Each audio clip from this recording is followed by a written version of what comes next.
Good morning to you, and I'm glad that you could find time to be with us this morning. The show is Good Morning Africa. My name is Miriam Ogutu, and it is a pleasure to have you on board. We have so much in store for you. Before I bring in my panelist, I will bring us up to date with the latest, and by getting us through the headlines of the leading newspapers this morning. We start with the Daily Nation.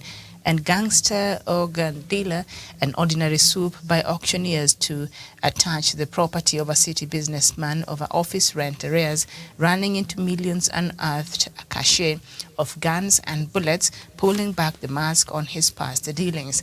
The story is on page 2 and 3, and there's just an outline of this Ken Wycliffe Okello Luguili and some of his past dealings that have gotten him into trouble. And the first one is Mercy K. Nomada presented himself to police in June 2011 as the owner of a dark Mercedes-Benz that was alleged to have dropped Mercy Kano's body on Wayaki Way on the night she was murdered. And that was in 2011. And in 2003, in September, he was charged with impersonation. He was sentenced to 9 years imprisonment for impersonating a former aide of former President Mwai Kibaki. And the third one is fake currency. In May 2019, he was arrested alongside 9 others for engaging in fake currency trade in a house in Kilimani, Nairobi. And the fourth, brush with the law. He was caught on land fraud in August 2019. A court sitting in Nairobi found him guilty of transferring ownership of 18 million Kenya shillings parcel of land in Lavington, Nairobi to himself and his accomplice by the name Moses Ndirango Itumia. Okay, now there's a lot there to unpack, and I hope that the police and the investigative agencies are doing their job and that. Now, Ruto's Grand Schools Plan in the Kenya Kwanza's Education Charter, which will be launched today, Deputy President William Ruto promises to overhaul the education sector but appears to go slow on earlier pronouncements by his coalition to abolish the competency-based curriculum and revert to the 844 system. That story is on page 12. Inside Raila's strategy to win House majority, the Azimio la Umoja One Kenya coalition is determined to implement a controversial plan to weed out weak candidates using opinion polls in a strategy to win a majority of seats in parliament in the August 9th elections. That story is on page 4. We look at the Standard newspaper, the main headline, Where the Votes Count, an interrogation of the recently audited report by the Independent Electoral and Boundaries Commission reveals regions at the leading presidential candidates Raila Odinga and William Ruto must focus on to win the hotly contested election. That is on page 4 and 5, and there's a breakdown of this region's numbers of voters and campaign visits. Mount Kenya region, the votes that are up for grabs is about 5.8 million. The Rift Valley is about 4 million. Nairobi is about 2.5 million, and Western is about 2.2 million. Coastal region is 1.9 region, and Ukambani 1.7 region. So these are some of the areas that these contenders must fight and get the votes. When embers of love die, just a divorce court tells a couple. The story is on page 3. State agencies playing ping pong, 46 days to poll. That is on page 6. Uhuru gives million titles. President Uhuru Kenyatta said the national titling program was a major promise of Jubilee, and he desires to restore the dignity of families who have struggled to get titles. And that is on page 8. Very well. And then we move on to the Star newspaper. The main headline, Raila, DP Ruto splash billions in vote hand. Both presidential candidates opened their war chest, signaling a high-end showdown. The story is on page 4-5, and I think just above that, sky's the limit. A 3-seater chopper costs about between 150,000 and 170,000 to hire per hour. Faith Kijabe body found, identified as Jubilee Nairobi MCA aspirant Njao. The story is on page 2. And of course, the main pictorial is the safari rally, and they're getting ready for it. Okay. Investigation launched after private armory discovered in city estate. That is on page 2. Lobbies sue IEBC over lack of physical voter rolls at polling stations. That is page 8, and with just about 46 days to go. And I think that is where we shall start our conversation this morning. You're now up to date. We are joined by Douglas Kirimi. Douglas, a very good morning to you.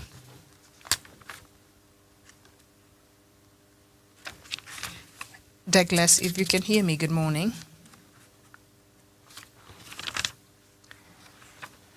Okay. As we Good morning, Miriam. All right. Nice to have you on the show. So let me just take us through this story. With just about 46 days to go.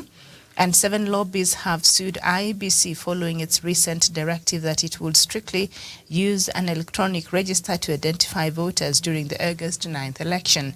The group wants the courts to compel the Independent Electoral and Boundaries Commission to use both an electronic and manual register.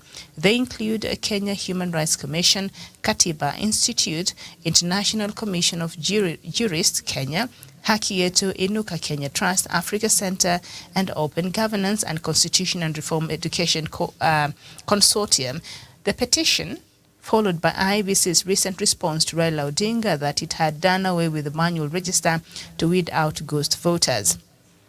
The Commission made a decision not to use the printed register of voters based on the findings of the post-election evaluation report for the 2017 general election and fresh presidential election. IEBC said it was established that the use of printed register of voters provided an avenue for misuse during the voting process. It cited the strict use of the Kenya Integrated Elections Management System as an attempt to ensure that such misuse does not occur and to enhance the credibility of the voting process. And so the Commission decided to bar the use of the printed register to ensure that all voters are strictly identified electronically using their captured biometric data and eliminate the possibility of identification of voter using the printed register. The response to Raila read, but we know there are certain cases where these KIEMS machines failed.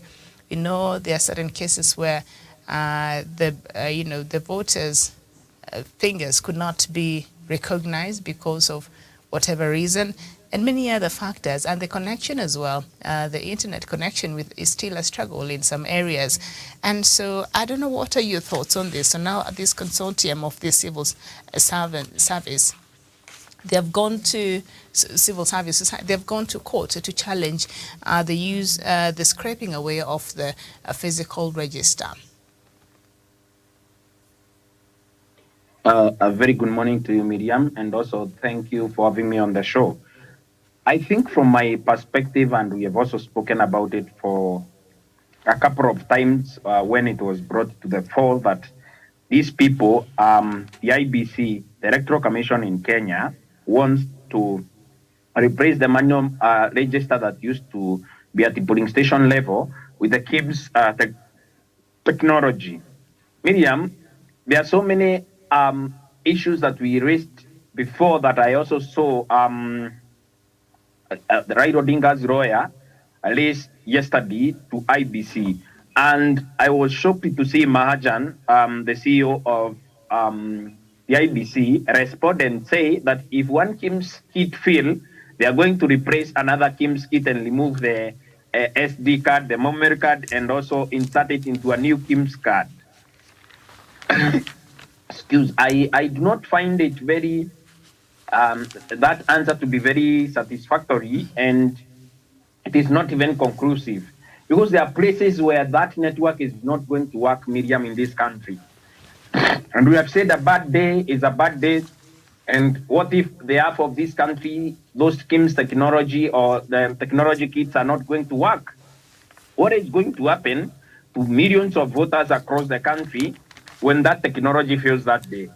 We have said that technology is not eternal, technology is not immortal, technology is human-made, and it can error that day. The margin of error that they cannot be able to explain, the IEBC fraternity cannot be able to explain, is so huge, Miriam, that this election is not going to be credible, free, and transparent. And Miriam, that also presents a challenge and also an issue that can be used by a poor user to be able to challenge the same on the issue of technicality at the Supreme Court, Miriam.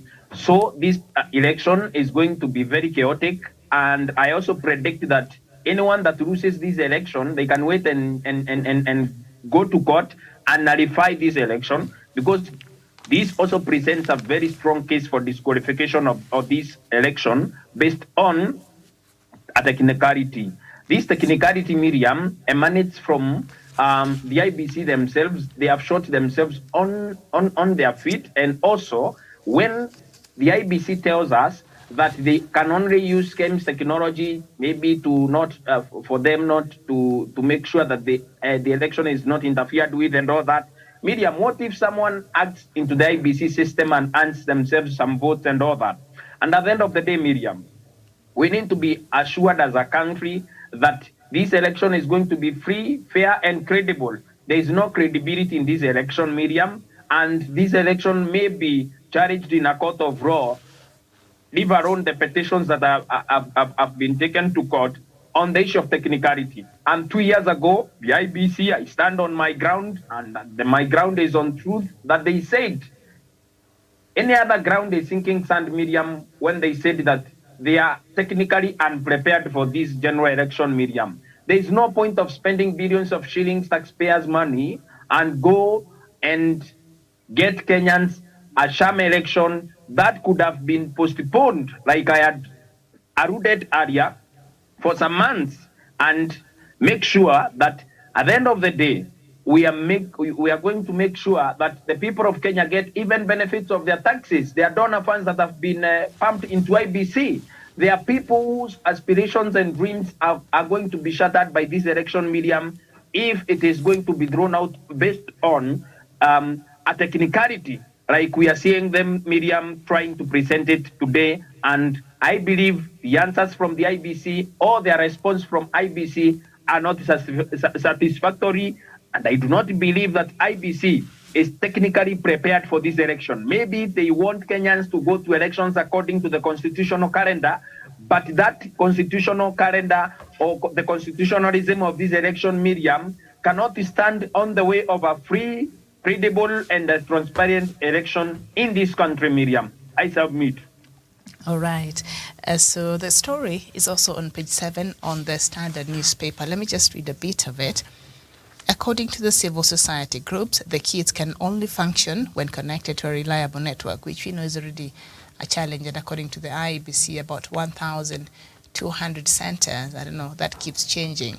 But around over 1,000, polling stations don't have even 3G connectivity. So that is already a challenge. So they're saying that can only happen when all areas have a reliable network. At the same time, the identification of a voter can only be done using either a fingerprint or through the alphanumerical search. The petitioners say that fingerprint identification cannot work for voters with distorted finger marks or those who have no fingers. And according to documents filed before the High Court yesterday, IEBC has to provide any other way to identify the voter, such as using the iris or a voice, which is interesting. And I do know a person whose hands were chopped in the post-election violence, and all their hands were chopped. So this person essentially does not have fingers. So are they not supposed to vote? Miriam, I think the IEBC of the Republic of Kenya, this commission is taking this country to an edge of a cliff. And when we go to vote on 9th of August 2022, Miriam, as a patriotic Kenyan, as a citizen of goodwill, and as an ordinary Kenyan, I find it very absurd that the IEBC cannot be able to do a simple exercise, Miriam. They have said that over 1,200 polling stations across the country, or in some regions in this country, Miriam, will not have an access to technology, or because 3G network is not available in those places.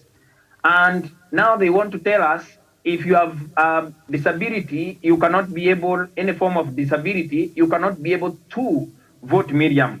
Remember, I have heard you read and say that they can actually use your voice. And there are also people who have also, by bad luck, or have also impaired speech, Miriam. A speech that cannot be solely associated with you because No, maybe of an... let me just, thank you for bringing that up. Let me just verify that. Now, this is what this group is saying. So if now, for the people, say, who don't have fingers or who their fingerprints have been distorted for whatever reason, maybe through an accident or an illness or whatever it is, and they're saying IEBC has not provided any other means, e.g. by using maybe voice recognition or the iris recognition. So there's not that option.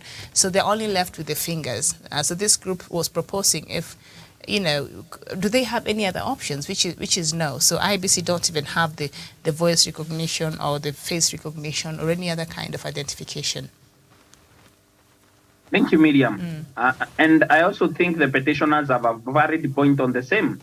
Facial recognition by technology or whatever means they use. And also, if I cannot vote using my fingers or maybe identified as a voter using my fingers, why not bring the manual register? What is the big story about bringing a manual register if you cannot be found by the KIMS technology? Why not use a manual register, Miriam? Miriam, at the end of the day, this is a developing country and we have a lot of challenges, Miriam. The kind of technology and the world that the IEBC wants to take us, Miriam, we do not want to begrudge anybody. We are ready for a technological takeoff as a country. But, Miriam, there are people whose fingers have been chopped. There are people whose life has been spent in crime, whose hands have been chopped, for example. Probably they have now reformed and gone back to the society and they just stand as voters. What is going to happen to them? Are they not Kenyans enough to be able to vote? Are they Kenyans of a lesser country than we are? And again, Miriam, I'm saying from the bottom of my heart that IEBC should be able to provide a physical manual register that people can verify their details if it's not in the KIMS technology, Miriam. What if we have an outage of internet that day, Miriam, and then the stories of satellites and all that start coming up during that day? Are they even technically prepared for the monumental challenges that they are going to face, Miriam? We need to also make sure that as a country, we also hold IEBC accountable. Anyone that owns IEBC accountable in this country, we are told, Miriam, that they're interfering with the work of an independent commission. Miriam, we have come to a conclusive end that the IEBC and any other commission or any other place in this country that you need to also ask questions. We need to ask those questions, including we have to ask those questions in a court of law. When a presidential candidate, spokesperson, or a legal representative, Wakiri Mwangi, the lawyer went to IEBC and asked them very valid questions, I think around 7 questions, and all is answer those questions in a very pedestrian way. We cannot be able to take our country, Miriam, to dogs when we are opening our eyes wide open and when we can watch and see that Chebukati and the Electoral Commission of the Republic of Kenya, the Electoral and Boundaries Commission in this republic is not committed to a free, transparent, and a credible election, Miriam. Okay. We are doomed, Miriam. All right. So, of course, they're saying the second respondent, which is the IEBC, arrived at the 4 stated administrative decision in clear violation of the provisions of the law and particularly Section 44A of the Elections Act, which provides for provision of a complementary system of voter identification using the manual register of the voters. That is what they argued. So we shall be looking out and see how that case will, the end of that case. We don't have much time, 46 days to go, as I mentioned there earlier. Okay, let's look at another story on page 6 on the Standard newspaper. As the August 9th general election date nears, state agencies meant to facilitate a credible process are working at cross purposes. Few are willing to take up responsibilities bestowed upon them. There is plenty of blame game, with stakeholders such as civil society concerned about an apparent lack of synergy from entities involved in the electoral process. The Independent Electorals and Boundaries Commission IEBC paints a picture of a powerless referee upon whose hands state agencies have abandoned their complementary functions.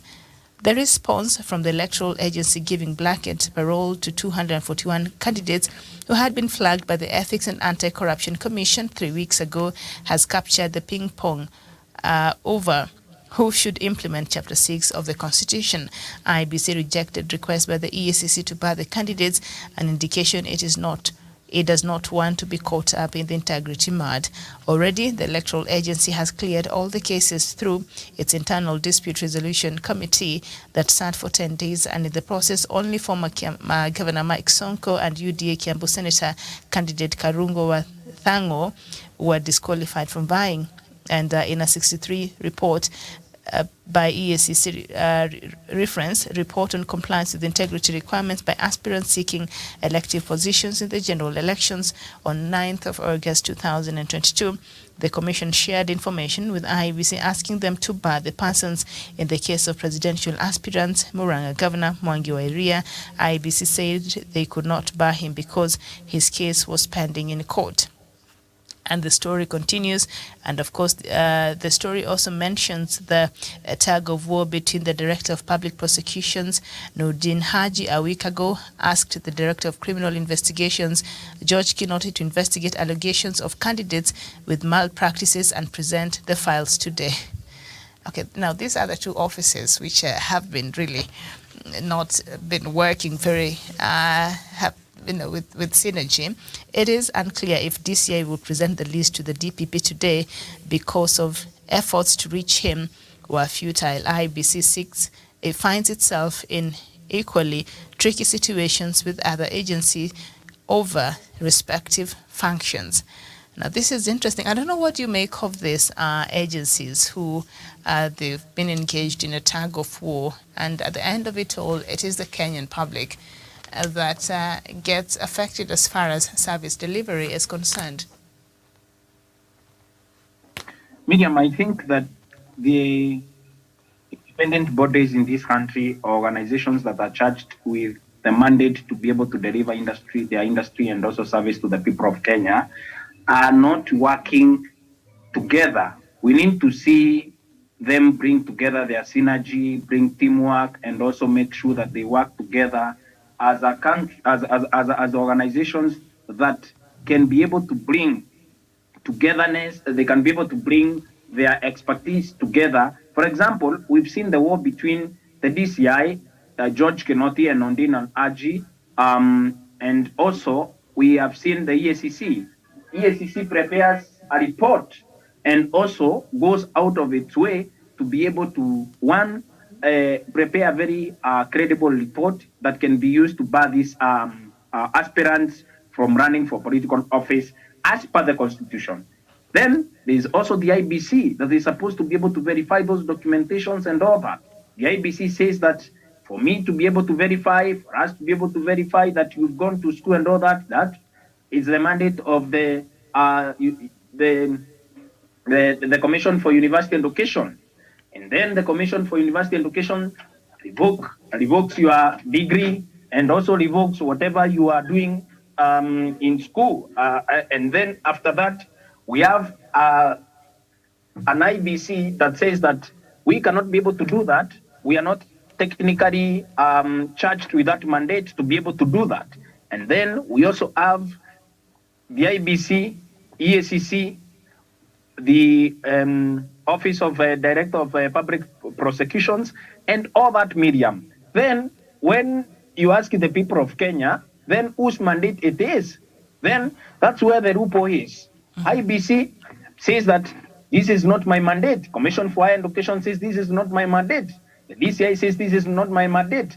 The Office of Director of Public Prosecution says this is not my mandate. Miriam, all these people or these organizations or these bodies should come together and work for the people of Kenya. Because Miriam, if they do not do so, Kenyans are going to continue suffering under the hands of these commissions and they are not going to deliver anything to the people of Kenya. For example, we expected that a person of Sakaja's caliber who had no degree should be barred from running. The IBC says that the burden of proof does not lie with him as the IBC. But we are told that you should take your documentation to IBC. Commission for Higher Education comes out and also revokes that degree. And then Commission for Higher Education now writes another letter saying that they are no longer revoking that degree.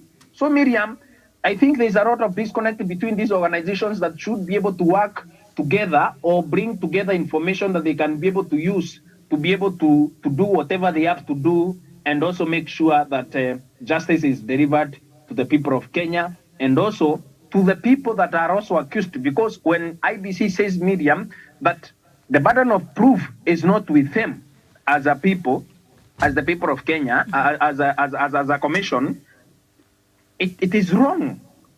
I think at the end of the day, it is something that we should be able to deal with decisively and also come to a conclusive end on the same.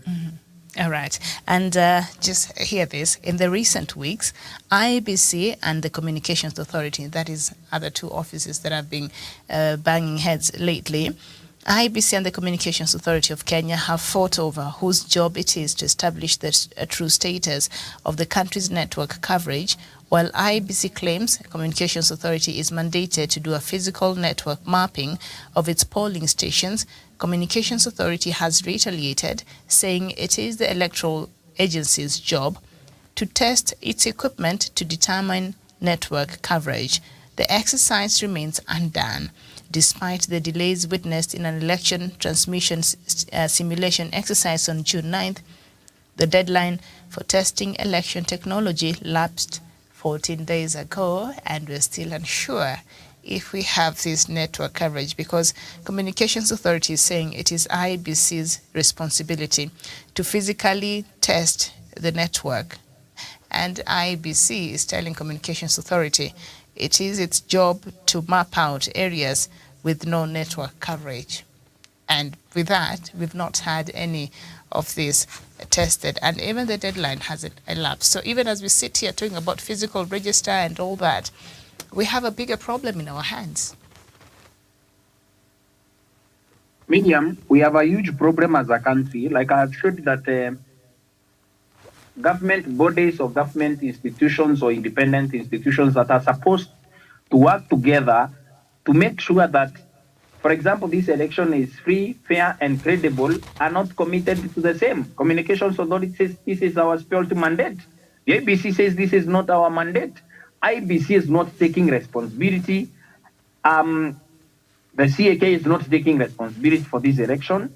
And every other person that we are seeing, Miriam, coming to the fore, even the Commission for Higher Education is not taking responsibility as far as the aspirants that were supposed to be bad because of lack of degrees. Then we also have the EACC that prepares a report and says these people are not eligible, these people should be disqualified. Then the IBC does not show that responsibility, it runs away from the same.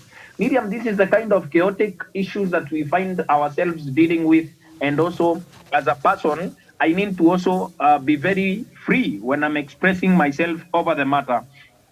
When you look at the IBC today, IBC tells us if you take your university degree to them, you should have first have taken it to the Commission for Higher Education for them to verify that degree. And if they have verified that degree, you bring it to IBC, and then IBC says that it is not our responsibility to make sure that your documentation are free. But if you do not take a degree to IBC, they do not clear you. They want a degree, no matter a piece of paper that is stamped by Commission for Higher Education. Now, when you come to the EACC, they say that people who have failed the integrity test of Chapter 6, you are not going to be cleared or to run for any political office. And then they bring out a list of 241 people that are supposed to be struck off the ballot. And the IBC goes ahead and says that these people cannot be barred from that, and this and this and this and this. They pass a cosmetic judgment on the same and then clear you. Whereas it is in the mandate of the EACC for them to write a report and also release it to the IBC for IBC to be able to act on that report and be able to bar you from running. Then you also have these people from the Communications Authority of Kenya, whose mandate is to make sure that there is network coverage across the country and make sure that network is available for IEBC to be able to perform its mandate. IEBC says that these people are charged with this mandate, and we need to also stipulate, work on frameworks and stipulate the mandates of these commissions and bodies that are charged with this election medium. Because if this election fails today, IEBC is going to be liable. Commission for Higher Education is going to be liable, and also Communications Authority of Kenya is going to be liable. And Miriam, at the end of the day, we keep asking ourselves, if that report by the EACC that was brought to the fore the other week, and people are said to are going to be bad, and Major John Waruka is still in Sirisia constituency and is suffering between Nairobi and Sirisia, campaigning to become the next member of parliament after another term that is expiring on 9th of August. We need to ask ourselves very valid questions. Why are we laxity over an election that is going to cost life and property of the people of Kenya, Miriam? The people that are charged with this mandate, Miriam, are gambling with the lives of millions of Kenyans. Over 50 million Kenyans' lives are put on the edge because of one particular group of people or one group of organizations that is supposed to be charged with a mandate and be able to deliver it effectively and efficiently, and also, Miriam, at the end of the day, be able to deliver free, credible, and a transparent election to the people of Kenya. Thank you. Okay, thank you. And of course, not forgetting the back and forth words that we've also seen now play out after that fake degree saga between the Kenya National Qualifications Authority and the Commission of University Education. They've also been pointing fingers. We have two institutions that are mandated to ensure that we have proper papers that are presented. Anybody who is looking to run for any public or has been nominated or is holding any public office, and yet they couldn't do their job properly. So now they're pointing fingers and blaming. There's a blame game there. All right, let's look at the main story on the Daily Nation. One story that shocked Kenyans yesterday. Gangster or gun dealer. An ordinary soup by auctioneers to attach the property of a city businessman over office rent arrears running into millions unearthed, a cache of guns and bullets pulling back the mask on his past dealings. And his name is Ken Wycliffe Okello Lugwili, and he's seen there being escorted to a waiting vehicle by police officers outside the police station. And when you look at the history of this person, I read earlier, so let me just repeat for the interest of our viewers who perhaps are just joining, or when I was going through it, Douglas, you're not here. So this is not the first time that this person has come to the limelight. In 2011, in the Mercy Kaino murder, he presented himself to police in June 2011 as the owner of a dark Mercedes-Benz that was alleged to have dropped Mercy Kaino's body on Wayaki Way on the night she was murdered. Okay? And I think many Kenyans are wondering what became of that case. And then the second brush with the law, impersonation. In September 2003, he was sentenced to 9 years imprisonment for impersonating a former aide of former President Mwai Kibaki. And in 2019, he was caught up on a fake currency case, and he was arrested alongside 9 others for engaging in fake currency trade in a house in Kilimani, Nairobi. And in 2019, August, same year, he was caught up in a land fraud case, in a court sitting in Nairobi found him guilty of transferring ownership of 18 million Kenya shillings parcel of land in Lavington, Nairobi, to himself and his accomplice by the name Moses Ndirangu Itumia. And so the story is on page 2 and 3, and I was listening to his lawyer yesterday, and he said Lugwili does have he does have permission to sell. He does have a license to sell firearms. But when you look at the kind of firearms that were, recovered from his office yesterday, I don't know what kind of firearms a civilian is allowed to be selling or buying. When you saw that, Douglas, what were your thoughts? Miriam, when I saw that, I concluded that the Kilimani and Kileleshwa are no longer the posh estates that we knew before. They are the crime centers or destinations of this country. Remember, so many high-end crimes have been committed around Kilimani, and that is the same place that is the base of operations for Ken Rugwairi, who was caught, I think, in 2019. He was arrested having millions of dollars in fake dollars in their offices again in Kilimani. The same Kilimani, that's where one of the most wanted criminals, I think, a terrorist in the US, was arrested again with huge amounts of money and guns and all that. Miriam, I think the government of the Republic of Kenya is failing us in terms of dealing with the criminals of Kilimani.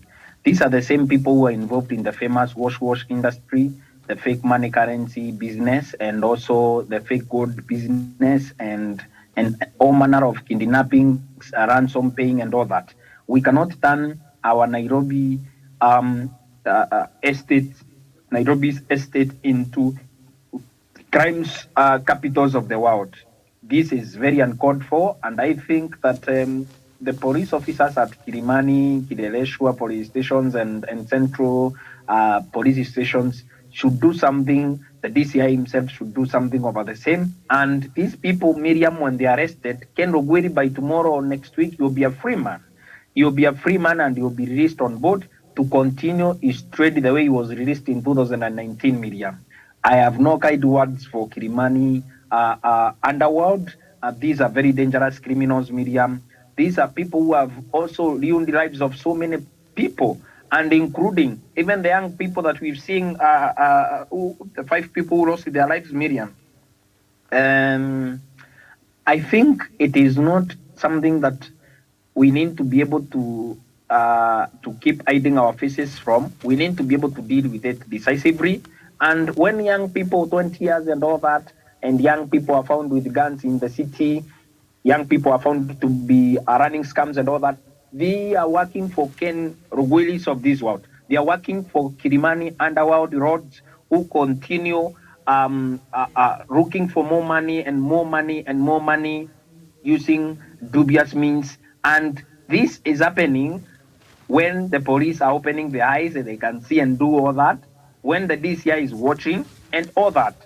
If, Miriam, we are truly a country that abhors crime, if we are truly a country that likes and loves their own country, if we are truly a country that cares about the safety and the life of their people, we should do away with the Kilimani underworld ring of people who continue wreaking havoc to the people of Kenya and the foreigners who have lost millions of dollars and property in the process. And these people continue going scot-free. For them, appearing to court is like appearing for breakfast in your dinner table. Miriam, thank you. Okay. All right. So also seized quite a number. Let me just go through this very quickly. 7 Escort Magnum shotguns, 1 Benelli shotgun, 5 Quattro shotguns, 1 Savage shotgun, 1 Walther with 2 magazines, a revolver with 2 magazines, an Austere with 2 magazines, a Seska pistol with an empty magazine, and a total of 565 ammunition of different calibers. Also seized were 72 medium and 45 small tins of pointed head pellets, 2 tins of Ali Wasp, 25 pistol holsters, 9 double magazine carriers, 6 single magazine carriers, 30 slings, 5 sniper ultimate, and 10 sniper torches. Others included 9 firearm handles, 12 studs, 7 spacers, 15 flash aiders, 7 firearm spanners, 2 firearm cleaning brushes, a certificate of registration as a firearm dealer, an expired Nairobi City Council business permit number, they've given it there, and 2 firearm movement registers and assorted firearm manual. So what I heard his lawyer say that he is a registered firearm dealer, and also there were also claims that that permit was revoked, but I think that is under contention. So his lawyer says there's nothing wrong. So what you're seeing, it's just his stock. ama wakati wali revoke hiyo permit yake as a firearm dealer. I mean, what was he supposed to do with the stock? So maybe hiyo ilikuwa imebaki, but I think this is worrying. This is worrying, especially when you see the rate at which, there has been an increase of even the markings using firearms and the attacks we've seen. Our country, especially this Nairobi of ours, has increasingly, it's becoming very unsafe. So when you see things like this, it makes you want to get to your house by 4 p.m., because of the level of insecurity. So, investigations is continuing, so we will see what will happen with that. All right, so now let's turn our attention a little bit back to politics. We know Kenya Kwanza had some thoughts about CBC, and in a couple of occasions, the Deputy President himself has said that he will, relook at the change of our curriculum and maybe take us back to 844. But let's see what plans Kenya Kwanza has. Apparently, they'll be launching their education, today, reforms today. So let's just read through page 12 of the Daily Nation. Kenya Kwanza Coalition presidential candidate William Ruto is promising ambitious education reforms that will see increased funding to the sector, employment of more teachers, construction of more learning institutions, and a review of the curriculum in the event he wins on August 9th. In the education charter to be launched today, the Deputy President promises to overhaul the education sector from early childhood education and education, ECDE, to primary, secondary education, tertiary institutions, and universities. If implemented, the reforms are likely to stretch the education budget to nearly double the current spending. Currently, the government funds the education sector at 25.9% of the budget, among the highest in the world. In 2022-2023 budget, education has been allocated 544.4 billion Kenya shillings, and Kenya Kwanza promises to increase funding for the free basic education programs currently offered in both primary and secondary schools, while allocating more funds to implement quality education from ECDE to university. So we've seen also Raila talk about the issue of education. I was watching him yesterday when he was, I can't remember where he was, but in those pastoralist community, is it Samburu or where? And he was also promising that every Kenyan child will get free education from ECD to primary to high school to tertiary or university levels. And so education is an agenda in this election because of how we've seen our public education especially turn out to be in the recent years. Okay, and so Ruto is planning an overhaul. Parents are just grappling with getting into the groove of understanding the CBC, and now we're preparing for the first class to go to junior high school, and then maybe should the Deputy President be elected as the President, we don't know what's going to happen. And so I don't know, what are your thoughts about this overhaul of our education system? Miriam, I think William Ruto is not honest enough. William Ruto is not honest on the basis of the huge investment that the President of the Republic of Kenya and his government has made in education, Miriam. The transition, the former education system to the CBC system for our children. William Ruto was the Deputy President. He never spoke about it at first in the middle of the same, and when it was lastly implemented, William Ruto did not speak about it until he started campaigning few months to elections, Miriam. That is when he opened his mouth. Miriam, a man that was in government for 10 years, promising to do a complete educational overhaul, why would he not talk to the president privately and maybe comment on those issues that he is dissatisfied with, and also speak out his mind? And the people of Kenya would judge him by the record that he had performed before. If the people of Kenya, Miriam, would not wrap their minds around the same, and also hear William Ruto's stand over 10 years ago, 5 years ago, 3 years ago, 2 years ago, 1 year ago. It's only a few months to elections that William Ruto promises to come out here and do a complete educational overhaul for us as a country. After investing billions of shillings and billions of dollars in the same, William Ruto now promises heaven and says that the CBC that you are seeing today, that our government, together with President Uhuru Kenyatta, together with Rigathi Gachagua, who is my deputy, we are going to make sure that we render it useless and maybe turn it and bring something that can be able to change the lives of our children, and also that does not burden the parents in this country. I think William Ruto's claim to also change the education system is hypocritical.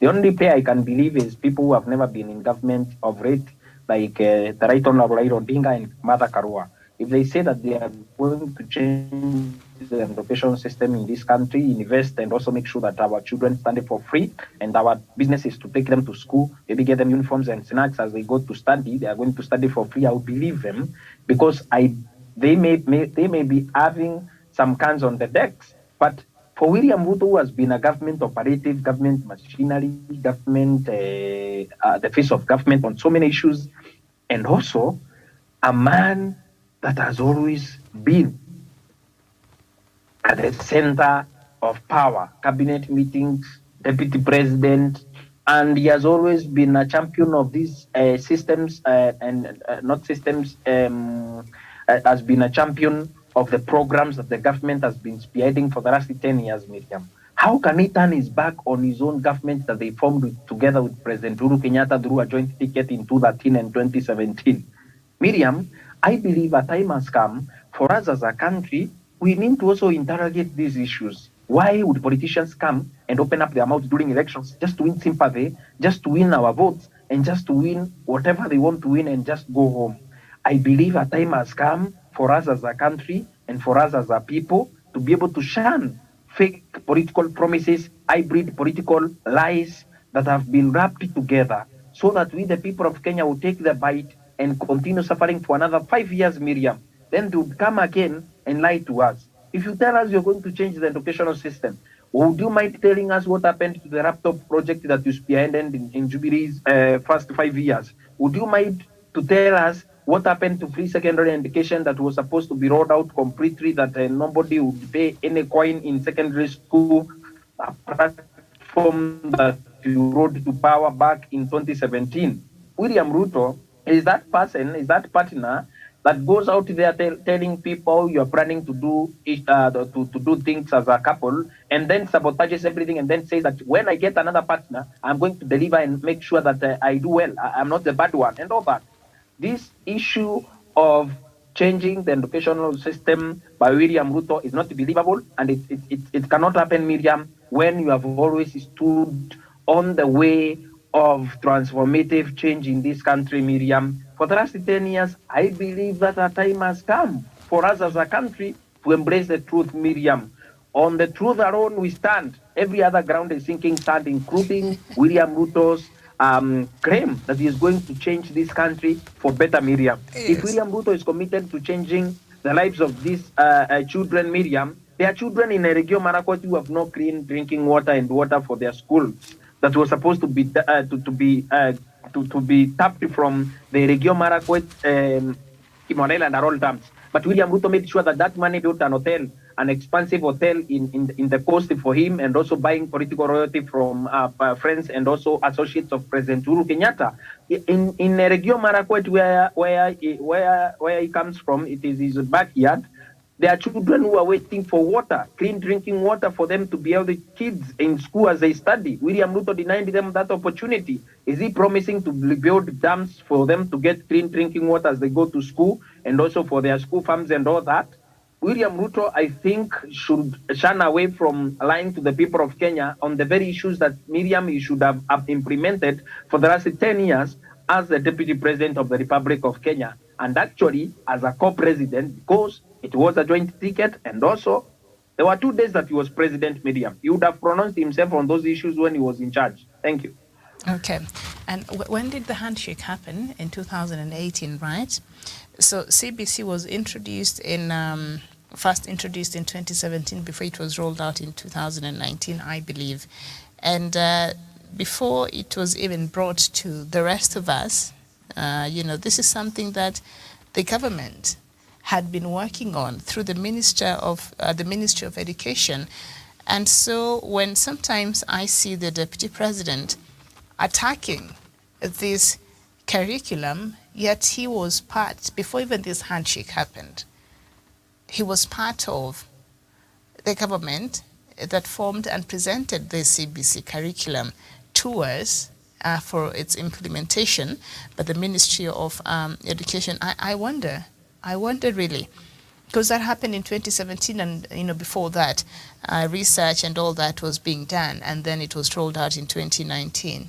But it was first introduced before we ever knew there would be anything to do with, the handshake between President Uhuru Kenyatta and opposition leader Raila Odinga. But anyway, we have just a couple of minutes to go.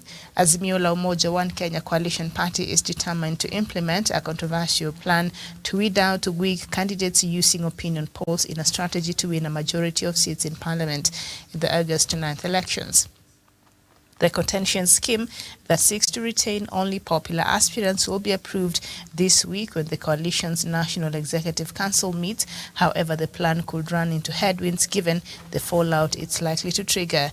NEC Chairman Wycliffe Oparanya said yesterday that they will receive a report from various pollsters, groups and individuals they had commissioned to assess the popularity of candidates. By the end of the month, we shall know which candidates fly our flag, where and in which positions, he told the nation. Azimio is targeting Nairobi, Western, Eastern Coast and parts of Rift Valley and Mount Kenya regions where Kenya Kwanza Alliance is likely to win several seats and deny Azimio a majority in the county assemblies, the Senate, National Assembly and in the Council of Governors.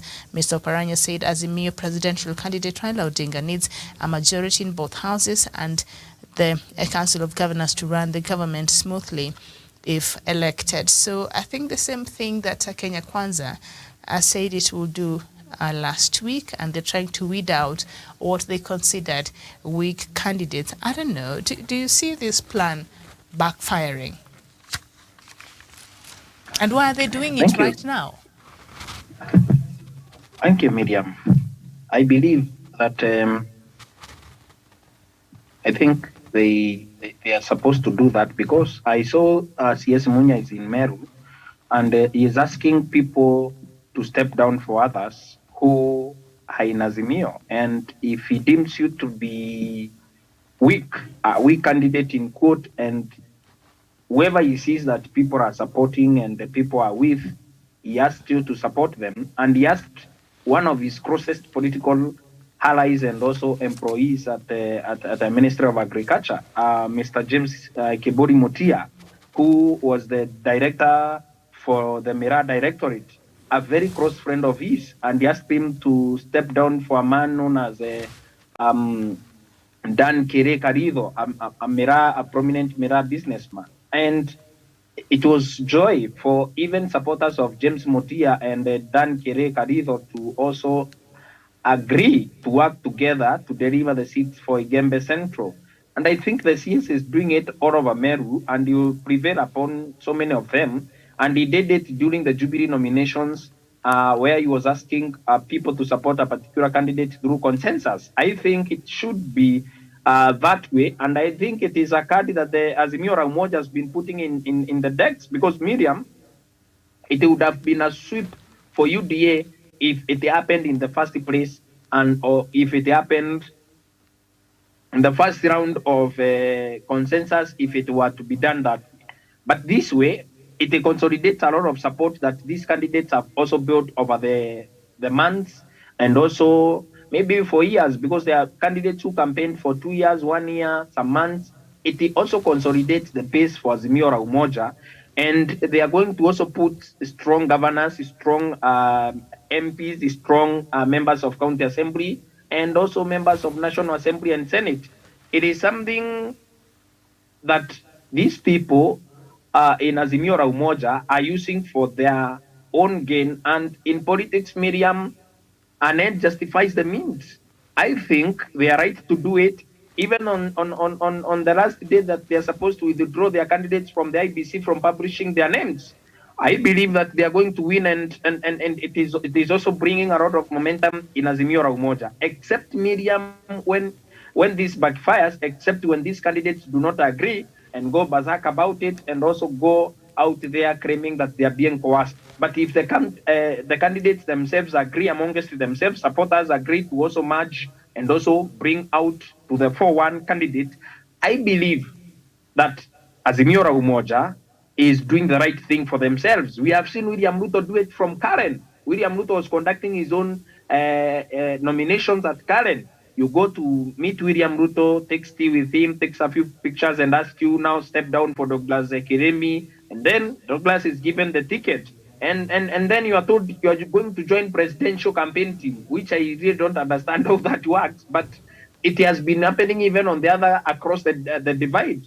On the other side of the divide, I also believe that Miriam, we saw the same happening last week with Beatrice Andagara, I think in Vihiga, where the UDA candidate stepped down for the ANC candidate. And it is happening everywhere. It is a strategy to consolidate the ground. It is also a strategy to consolidate support base, such that if in Meru we have Jubilee 5 or 6 Jubilee MPs or PNU, and then those are affiliate parties of Azimio la Umoja, and then we have MCAs who are in PNU stepping down for Jubilee, or Jubilee stepping for PNU, then we will have a consolidated ground that is going to deliver a solid vote for the presidential candidate in the name of Raila Odinga. If it's the UDA affiliate parties in Kenya Kwanza, it is also going to consolidate ground for William Ruto and give him the majority that he needs to govern county assemblies and also politically govern, that is it,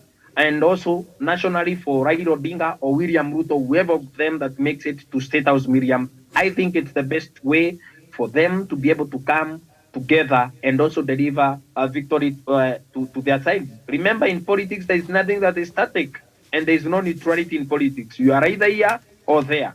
Thank you. Okay, thank you so much. And that is the end of our show this morning. We shall be back here at 11 a.m. and we shall be back with, let me just check what we shall be doing, the political debrief.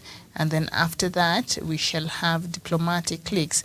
And we shall be looking at, is there a proxy war in East Africa? And of course, we shall bring you up to date with the current situation in the Democratic Republic of Congo. As I was talking here yesterday in the afternoon show, the new development is that there is a section of people in the Democratic Republic of Congo who are not ready to welcome the East African community, what do you call it? The force that was constituted, or that is being constituted, to go there and try to provide security and maybe stabilize that area. So they are saying, no, we don't want those people to come here. We don't want the East African community bloc, because they are saying Rwanda, Burundi, and Uganda are involved in this conflict, in fueling this conflict. So it will be hypocrisy for them to be part of the force that is also now also going to help them. So they're saying, no, thank you, but no, thank you. We don't need these people to come here. So maybe that is also something else that President Uhuru Kenyatta, as the convener of this meeting, might have to think about and grapple with. But that and more we shall look at midday, 12 noon here in Nairobi. Thank you so much for watching. This has been Good Morning Africa. My name is Miriam Ogutu. Good morning.